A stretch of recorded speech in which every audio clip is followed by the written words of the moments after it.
Okay, so next we have an E7th chord. So to do a dominant chord, we have to start from what? Do you remember? The high note has to be what? Yeah, exactly. So if here's our E, here's how I find the 5th really quick, right? I just go to power chord. Okay, I gotta make that the high note. So we have this.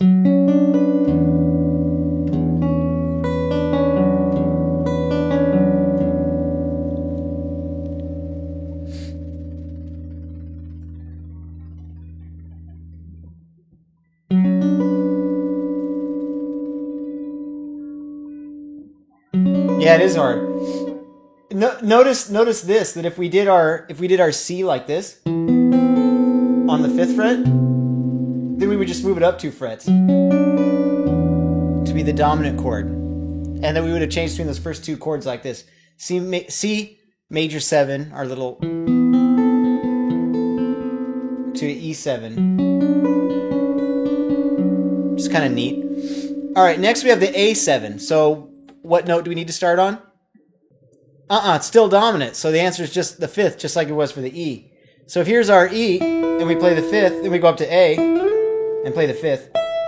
And look at that. That one is going to be the same as what we did for the C. Right? Pinky on the 12th fret.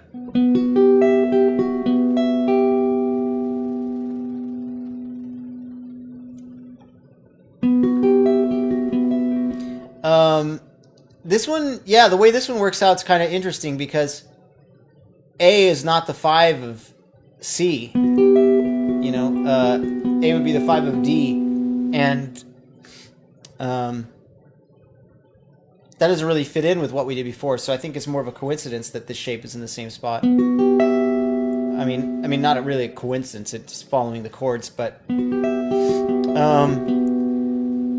so then next we have a minor. Do you remember where we have to start it?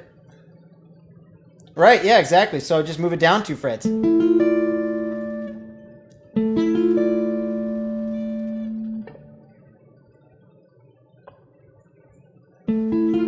Yep.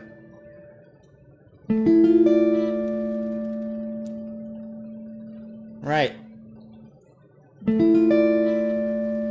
It kind of, comes with doing it. Just doing what you're doing now. So what's kind of interesting now is, like, if we did our C down here on the A with our high note on the A, this is the 6th of it, and then the E here, then we just went up a whole step, right? And then the A, I jumped way up to here, and then moved down a whole step. It's kind of neat. So I think it's neat that you have this note up a whole step, this one down a whole step. Oh, my bad. Right? Obviously, this is totally garbage voice leading because we're just moving the shape around. But our goal is, like, we have this really new shape that actually is kind of hard to play. But more importantly, we have to know not just how to play it, but how to apply it after we can play it. So, you know, like, where do we start for every chord? And so what we're doing is we're just being very unmusical to try to learn this little tool, this little, like, chord, you know? And not just a chord for, like, oh, it's a major chord, but it's all the chords and how to make it all the chords. So after D minor, exactly.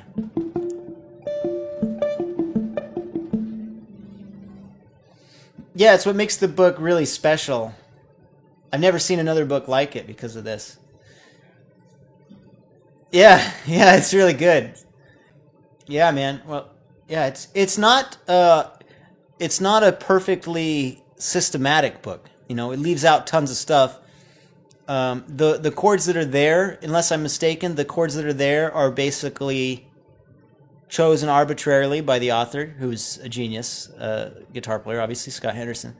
So the book has basically it's a huge value, but it's not like the most important thing is kind of the concept of it, and then all the really cool goodies, all the really cool voicings, and trying to get really good at them. There's a lot in there that be learned, but it's not an all-encompassing every chord there is, every possibility type book, but it just gives a picture of a concept that most people don't think about, and that Scott uses a lot. So it gives some insight into his thought process too. I think the chords is kind of cool. Okay, so after the minor, The next chord is E7. Well, there's only one option. We have to start from the 5th. We've done that one already. Right? So find that power chord. That's how I think about it. And I played it with the pinky high note. So that's going to be middle on the 4th fret of the D string, ring finger on the 6th fret, index on the 3rd, and pinky on the 7th.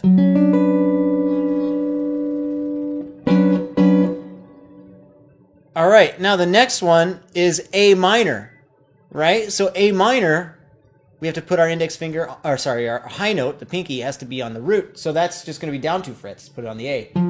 This is the hard one. Yeah, unless you move it up an octave, but we got big frets down there. Next up, we have D7. Do you know where D7 is going to be?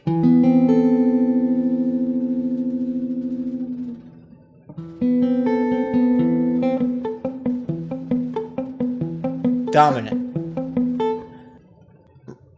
Yep. We start on the, with the high note on the 5th.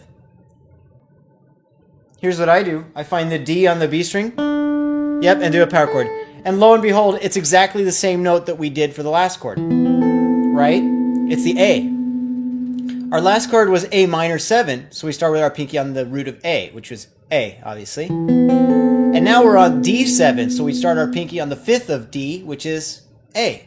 So we use that chord twice in a row, same exact position and everything. Cool? I see where it starts, and then I apply it, and then I'll ask myself, okay, how does this all relate, you know? And I go, okay, well, if this is A minor, I got my 5th, I got my 9, I got my minor, and I go, oh yeah, I know this shape. I've done that a billion times. And then we go, oh wow, but with a root on top. And that's, oh, that's that. Right? So I can see it either from here, or I can see it from here, which is what the book intends us to do, is to see it from the high note. But really, all that matters then is that I can apply this shape when I want to. And right now we're just overusing it, right? So that we can try to remember it. So next we have D minor 7. So we got to put this on the D, and we do that shape. We've done this one before. Alright, so I put my pinky on the D, which is the 10th fret of the high E. Yep. Next we have a G7 chord. So we got to put it on the 5th of G. So I go to my G and play the 5th. Oh, it's the same note.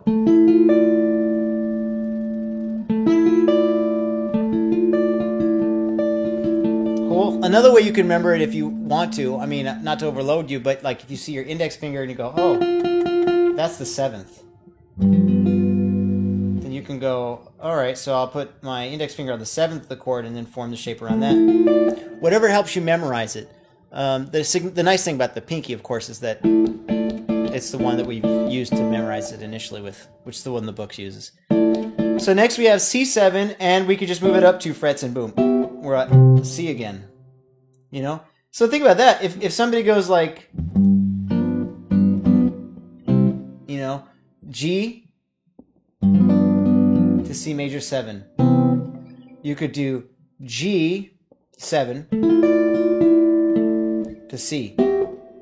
And even though you go, whoa, how's that work? You got to hear the root with it in your mind. And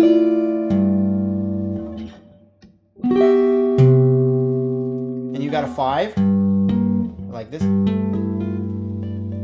to 1.